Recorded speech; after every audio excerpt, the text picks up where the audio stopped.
बाजार में IT sector के अंदर जोरदार गिरावट देखने को मिली, जिसमें से टीसीएस, इन्फोसिस, टेक महिंद्रा, विप्रो जैसी नामचीन कंपनियों के शेयर 4 से लेकर 8% तक के टूट गए। लेकिन सवाल यह आता है कि आखिरकार ऐसा क्या हुआ जो पूरा की पूरा आईटी सेक्टर एकदम से गिरता हुआ नजर आया।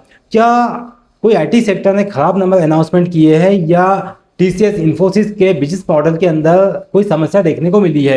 अगर आपको भी ये लगता है तो इसका जवाब है नहीं, इनके बिजनेस मॉडल में कोई समस्या नहीं है। दरअसल इस गिरावट के पीछे एक बहुत बड़ा कारण है, जो है अमेरिका की दिग्गज आईटी सेक्टर की कंपनी जिसका नाम है एक्सेंचर। अब समझते हैं कि आखिरकार एक्सेंचर है क्या। तो मैं बता दूं कि एक्सेंचर दुनिया की बड़ी आईटी कंसल्टिंग और टेक्नोलॉजी सर्विसेज कंपनियों में से एक है।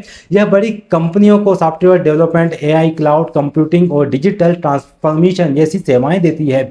और दिलचस्प बात यह है कि एक्सेंचर और भारतीय आईटी कंपनियों के ग्राहक लगभग एक जैसे होते हैं। और जब भी एक्सेंचर अपने बिजनेस को लेकर कोई चिंताएं बताती है या कोई संकेत देती है तो दुनिया का पूरा आईटी सेक्टर इसके ऊपर नजरें बनाए रखता है। यानी कि इसका अनाउंसमेंट काफ़ी इम्पैक्ट डालता है आईटी सेक्टर के ऊपर।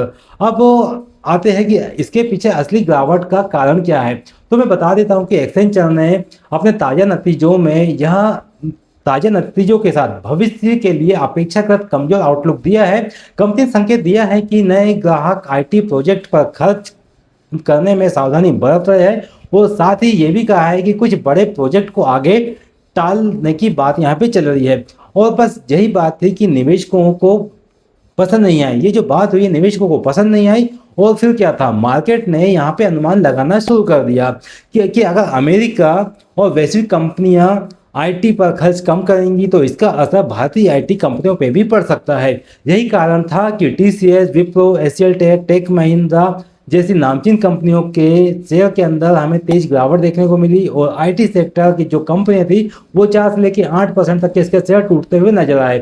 अब इसके पीछे एक दूसरा बड़ा कारण है जो भी मैं आपको बता देता हूँ। हाल ही में अमेरिका का की ब्याज दरों को लेके एक बात सामने नजर आई है कि अमेरिका ने अपने ब्याज दरों में सख्त रुख अपना लिया है। जब ब्याज दरें ऊंची रहती है तो कंपनी नए प्रोजेक्ट और टेक्नोलॉजी पर खर्च सीमित कर देती है और इसका सीधा असर आईटी कंपनियों पे पड़ सकता है।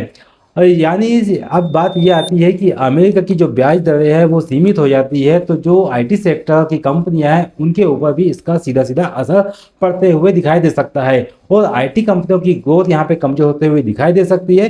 साथ ही एआई यानी कि आर्टिफिशियल इंटेलिजेंस को लेकर भी बाजार में नई बहस चल रही है। निवेशकों को चिंता है कि आने वाले वर्षों में पारंपरिक आईटी सेवाओं की मांग पहले जैसी तेज नहीं रह सकती है जिस प्रकार से एआई स्पीड पकड़ते हुए नजर आ रहा है। अब सबसे महत्वपूर्ण सवाल यह आता है कि आईटी सेक्टर में यह गिरावट खरीदारी का मौका है या खतरे की घंटी है।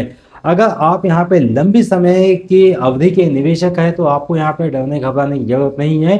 टीसीएस, इन्फोसिस और एचसीएल टेक जैसी कंपनियां ये अभी भी मजबूत बैलेंस शीट है और मजबूत बिजनेस मॉडल ये कंपनियां रखती है।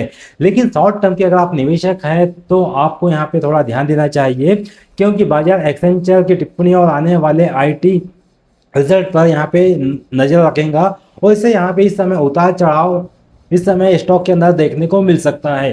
दोस्तों, अगर आपकी नज़र में आईटी सेक्टर में क्या लगता है, क्या ये गिरावट बाइंग की अपॉर्चुनिटी लगती है या मार्केट में और ज़्यादा कमजोरी आते हुए नजर आ सकती है? कमेंट करके अपना इंपॉर्टेंट व्यू जरूर दीजिएगा और यह वीडियो आपको पसंद आता है तो वीडियो को लाइक कीजिएगा, दोस्तों में शेयर कीजिएगा।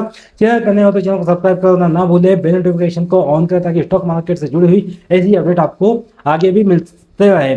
आगे मैं आपके लिए आईटी सेक्टर से जुड़ी कंपनियों के बारे में, सपोर्ट और रजिस्टेंस के बारे में अपडेट लेके आऊंगा ताकि इन कंपनियों के बारे में हम सही स्ट्रैटेजी प्लान कर सके। मिलते हैं दोस्तों अगले वीडियो में ऐसी इन्फॉर्मेटिव जानकारी के साथ। चैनल पर नए हो तो चैनल को सब्सक्राइब जरूर कीजिएगा। Thanks for joining. नमस्कार।